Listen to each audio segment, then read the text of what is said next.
نبی کریم حضرت محمد مصطفیٰ صلی اللہ علیہ وسلم نے فرمایا کہ یہ چند چیزیں اپنے اپنے گھروں سے دور رکھو ورنہ غریبی اور مفلسی تمہارا مقدر بن جائے گی۔ بسم اللہ الرحمن الرحیم۔ السلام علیکم ورحمۃ اللہ وبرکاتہ۔ ناظرین کرام، آج کل ہم میں سے 95% لوگ اپنے گھروں اور کاروبار میں ہونے والی بے برکتی سے پریشان ہیں۔ اگر آپ اپنے ارد گرد پوچھیں گے تو ہر انسان کی زندگی میں یہی ایک کہانی ہوگی کہ ہم لوگ محنت تو بہت کر رہے ہیں، رات دن کام کرتے ہیں اور پوری ایمانداری سے کام کرتے ہیں، لیکن پھر بھی ہمارے گھر اور کاروبار میں برکت نہیں ہے۔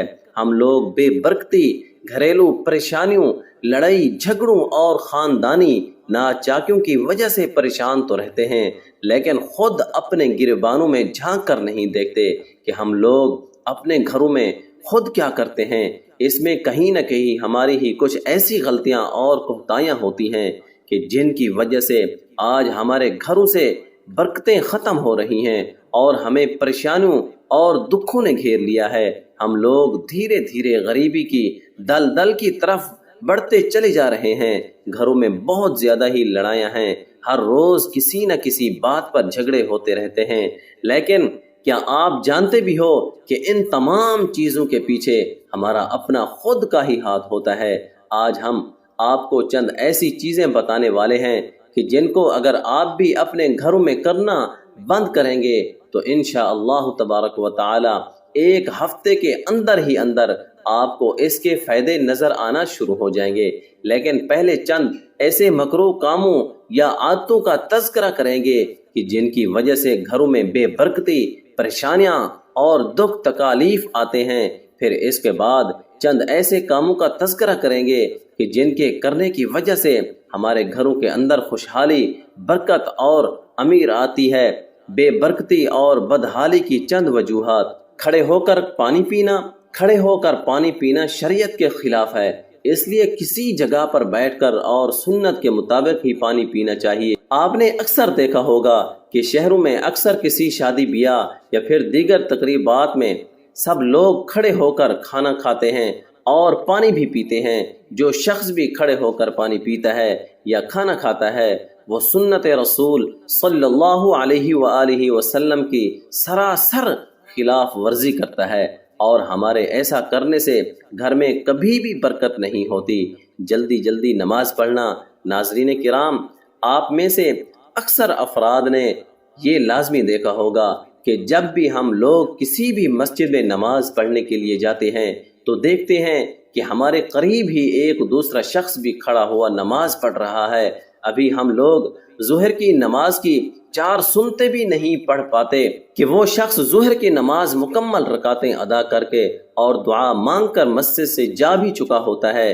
کیا آپ جانتے ہیں کہ اللہ تعالیٰ کو یہ چیز بالکل ناپسند ہے، کیونکہ اللہ تعالیٰ نے نماز میں سکون رکھا ہے۔ ایک حدیث کا مفہوم ہے، نبی پاک صلی اللہ تعالی علیہ وآلہ وسلم نے ارشاد فرمایا کہ نماز میری آنکھوں کی ٹھنڈک ہے، جبکہ ہم نبی پاک صلی اللہ علیہ وآلہ وسلم کی آنکھوں کی ٹھنڈک کو بھی کسی سزا کی طرح ادا کرتے ہیں۔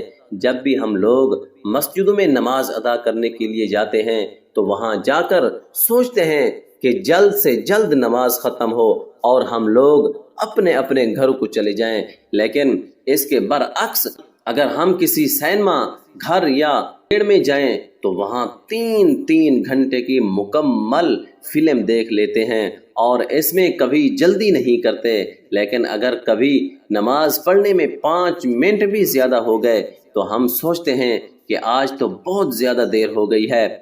ایسا کرنے سے آپ کے گھر اور کاروبار کی برکت ختم ہو جاتی ہے اور مختلف طرح کے دکھ تکلیف گھیر لیتے ہیں۔ اسی لیے نماز ہمیشہ اللہ کو راضی کرنے کے لیے پڑھیں۔ نماز ہمیشہ مکمل سکون اور اطمینان کے ساتھ ادا کریں۔ وضو کی جگہ پیشاب کرنا۔ ہر گھر میں باتھ روم اور ٹوائلٹ بنے ہوئے ہیں، لیکن اکثر جگہوں پر یہ اکٹھے ہی ہوتے ہیں اور ایک ہی جگہ ٹوائلٹ اور اس کے قریب ہی غسل کرنے کی جگہ بھی بنی ہوئی ہوتی ہے، جس کو ہم غسل خانہ کہتے ہیں۔ وہاں پر ہم لوگ غسل تو کرتے ہیں، لیکن اس کے ساتھ ساتھ ہمارے گھر کے کچھ ایسے افراد بھی ہوتے ہیں جو بجائے ٹوائلٹ میں جانے کے غسل کرنے کی جگہ ہی پیشاب وغیرہ کر دیتے ہیں، یا پھر جہاں ہم وضو کرتے ہیں وہاں پر پیشاب کر دیتے ہیں۔ یہ سب ہم غلطی سے یا جانے انجانے میں کرتے ہیں۔ آپ خود سوچیں کہ جہاں پر ہم غسل کریں گے یا پھر وضو کریں گے تو وہ جگہ پاک صاف ہونی چاہیے، کیونکہ پانی کے چھینٹے بھی ہمارے اوپر لازمی گرتے ہیں۔ اب وہیں پر ہم پیشاب کرنا شروع کر دیں تو کیا کبھی آپ نے سوچا ہے کہ آپ کے گھر اور کاروبار میں برکت ہوگی؟ جہاں تک میرا دل مانتا ہے تو ایسا کرنے سے کبھی بھی گھر اور کاروبار میں برکت نہیں ہوگی، بلکہ پریشانیاں اور دکھ تکالیف ہی آئیں گی۔ کھڑے ہو کر پیشاب کرنا۔ محترم ناظرین کرام، جب بھی ہم لوگ کہیں باہر گھومنے کے لیے جاتے ہیں تو جانے انجانے میں ہم لوگ کھڑے ہو کر پیشاب کر دیتے ہیں۔ کبھی کبھی ہم جلدی میں یا پھر انجانے میں ہی کسی درخت کے نیچے پیشاب کر دیتے ہیں، یا کہیں سفر میں ہوں اور دھوپ سے بچنے کے لیے بھی کسی سایہ دار درخت کے نیچے پیشاب کر دیتے ہیں۔ اور یہ بات ہمیں بخوبی علم ہے کہ اکثر درختوں، سایہ دار، ٹھنڈی یا پھر سر سبز و شاداب جگہوں پر جنات یا آسیب کا سایہ ہوتا ہے۔ اگر ہم اسی درخت کے نیچے پیشاب کرتے ہیں جس کے اوپر جنات یا آسیب کا بسیرا ہو تو پھر ہمارے ساتھ کیا ہوگا، اس چیز کا بھی آپ لوگ دھیان رکھیں۔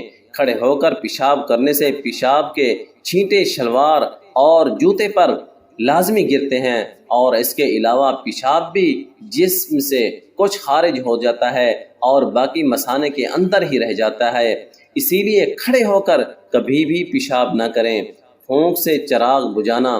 ناظرین، ایسا کرنے سے بھی آپ کے گھر میں نحوست آتی ہے، یعنی کہ بے برکتی آتی ہے۔ چراغ کو ہمیشہ ہاتھ سے بجھائیں یا پھر کسی گتے کی ہوا سے بجھا دیں۔ شہروں میں تو بجلی ہوتی ہے، لیکن گاؤں دیہات میں چند جگہوں پر آج بھی چراغ یا موم بتی ہی جلائی جاتی ہے۔ دانتوں سے ناخن کاٹنا۔ آپ نے دیکھا ہوگا کہ ہمارے گھروں کے اندر جو چھوٹے چھوٹے بچے ہوتے ہیں اپنے ناخنوں کو اپنے ہی دانتوں سے کاٹ لیتے ہیں، پھر ان کے بچپن کی یہی عادت بڑے ہو کر بھی برقرار رہتی ہے۔ لیکن کیا آپ یہ بھی جانتے ہیں کہ دانتوں سے ناخن کاٹنے سے مختلف اقسام کی بیماریاں تو ہمارے جسم کے اندر آتی ہی ہیں، مگر اس کے ساتھ ساتھ گھر میں نحوست بھی آتی ہے اور گھر سے برکت ختم ہو جاتی ہے۔ اپنے ناخنوں کو ہمیشہ ہر جمعے والے دن کسی صاف ستھری جگہ پر بیٹھ کر مکمل احتیاط سے کاٹیں۔ اپنے ناخنوں کو کسی بلیڈ، کینچی، ناخن تراش یا پھر کسی کار والے اوزار سے اچھی طرح کاٹیں، اور پھر کٹے ہوئے ناخنوں کو احتیاط سے اٹھا کر کسی گندی جگہ پر ڈال دیں۔ دامن یا آستین سے منہ صاف کرنا۔ ہم لوگ باہر کہیں گھومنے پھرنے کے لیے جاتے ہیں تو کہیں گرمی کی وجہ سے یا پھر کسی دوسری وجہ سے منہ وغیرہ دھونے پڑتے ہیں، اور پھر جلدی میں ہم آستین سے یا پھر قمیض کے دامن سے ہی اپنے منہ اور ہاتھ کو پونچھ لیتے ہیں۔ یہ بھی ایک بہت بڑی نحوست ہے۔ ایسا کرنے سے بھی آپ کے گھر میں بے برکتی آتی ہے۔ تو آپ لوگ اس چیز سے خود بھی بچیں اور دوسروں کو بھی یہ باتیں بتائیں۔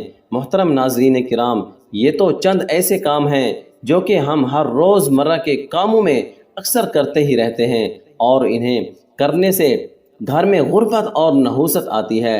اور اب وہ چند کام بھی جان لیتے ہیں کہ جن کے ہر روز کرنے سے گھر میں برکت ہوتی ہے، لیکن ہم ان اچھے کاموں کو نہیں کرتے۔ قرآن پاک کی تلاوت کرنا۔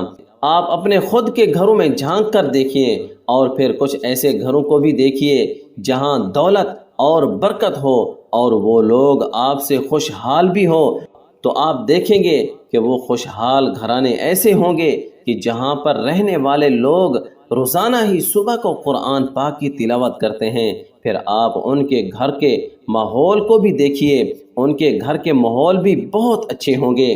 ان کی امیری اور خوشحالی کی وجہ صرف اور صرف یہی ہے کہ وہ اپنے گھروں اور کاروبار کی جگہوں پر روزانہ ہی قرآن پاک کی تلاوت کرتے ہیں۔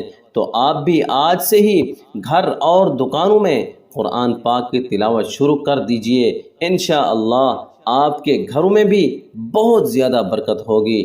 5 وقت کی نماز ادا کرنا۔ جو شخص بھی 5 وقت کی نماز ادا کرے گا اس کے گھر میں انشاءاللہ برکت خوشحالی آئے گی۔ تو آپ بھی آج سے ہی 5 وقت کی نماز کی پابندی کرنا شروع کر دیں اور برکت کی فکر اپنے دل و دماغ سے نکال دیں۔ اللہ آپ کے گھر میں ویسے ہی بہت زیادہ برکت دے دے گا، کیونکہ رزق دینے والی ذات صرف اور صرف وہی ہے۔ اللہ پاک کا شکر ادا کرنا۔ قرآن پاک میں اللہ تبارک و تعالیٰ کے پاک ارشاد کا مفہوم ہے کہ تم میری شکر گزاری کرو گے تو میں تمہیں اس سے زیادہ دوں گا، اس لیے کثرت سے اللہ پاک کا شکر ادا کرتے رہو۔ اللہ پاک آپ کو دگنا اجر دیتا رہے گا اور آپ کے گھر میں بہت زیادہ برکت بھی ہوگی۔ کثرت سے مراد ہر روز 300 مرتبہ سے زیادہ بار سچے دل اور زبان سے الحمدللہ کہیں۔ غریب اور مجبور لوگوں کی مدد کرنا۔ جو بھی امیر لوگ اپنی زکوٰۃ نکالتے ہیں اس زکوٰۃ پر غریب اور مستحق لوگوں کا حق ہوتا ہے۔ زکوٰۃ نکالنے سے مال پاک و صاف ہو جاتا ہے، اس لیے زکوٰۃ کو آپ جتنا نکالو گے اتنا ہی آپ کے پیسے پاک ہوں گے اور ان میں برکت ہوگی۔ بلکہ آپ اس چیز کو آزما کے دیکھ لو، گناہوں سے معافی مانگنا۔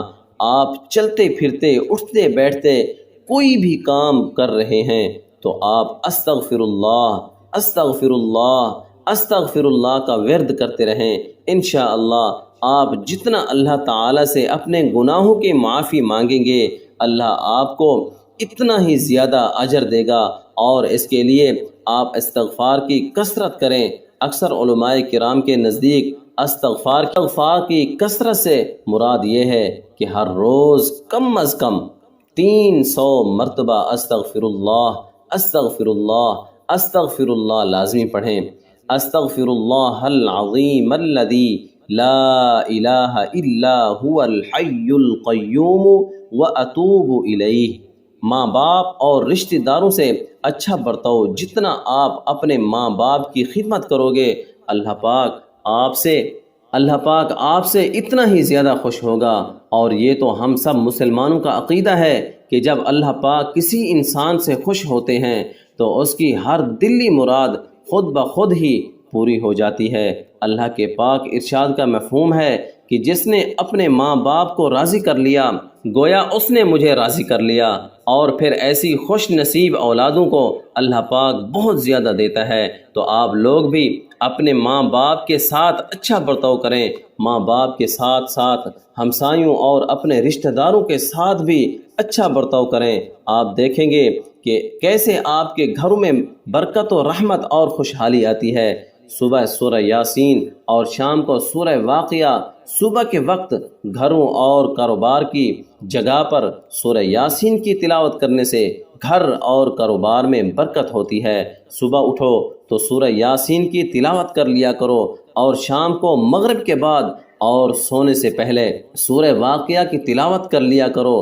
5 نمازوں کی پابندی کرتے رہو، انشاءاللہ آپ کے گھر میں بہت زیادہ برکت ہوگی۔ اس کے علاوہ کسی بھی دوسرے عمل یا وظیفے کی آپ کو ضرورت نہیں۔ ناظرین کرام، یہ چند کام ایسے ہیں جو کہ ہر مسلمان کو صحیح طریقے سے کرنا چاہیے، اور دنیا میں تقریباً تمام ممالک کے ہر مسلمان کو ان کاموں کے بارے میں بخوبی علم ہے، لیکن ہم پھر بھی ان کاموں کو نہیں کرتے، بلکہ وہ کام کرتے ہیں جو کہ اسلام میں منع ہیں، اور پھر انہی کی وجہ سے ہمارے گھر سے برکتیں ختم ہو رہی ہیں۔ تو آج اور ابھی سے آپ لوگ یہ چند کام خود بھی کریں اور دوسروں کو بھی بتائیں تاکہ آپ کو بھی ثواب ملتا رہے۔ اس ویڈیو کو ہر مسلمان تک شیئر کر دیں تاکہ کوئی بھی مسلمان یہ غلطی بالکل نہ کرے۔ دعا ہے کہ اللہ تعالیٰ اپنے پیارے حبیب حضرت محمد مصطفیٰ تاجدار نبوت صلی اللہ تعالی علیہ وآلہ وسلم کے صدقے مجھے اور آپ سب بہن بھائیوں کو عذاب قبر اور عذاب محشر کی سختیوں سے محفوظ فرمائے، آمین۔ ایک مرتبہ ہمارے ساتھ درود شریف۔ اللہم صلی علی محمد وعلی آل محمد کما صلیت علی ابراہیم وعلی آل ابراہیم انک حمید مجید۔ اللہم بارک علی محمد وعلی آل محمد کما بارکت علی ابراہیم وعلی آل ابراہیم انک حمید مجید۔ اللہ تعالیٰ ہمارے اس وظیفے میں بتائی گئی کسی بھی قسم کی کوئی بھی کمی کوتاہی کو اپنے پیارے حبیب حضرت محمد مصطفیٰ صلی اللہ تعالی علیہ وآلہ وسلم کے صدقے معاف فرمائے، آمین۔ اللہ ہم سب کا حامی و ناصر ہو، آمین۔ السلام علیکم ورحمۃ اللہ وبرکاتہ۔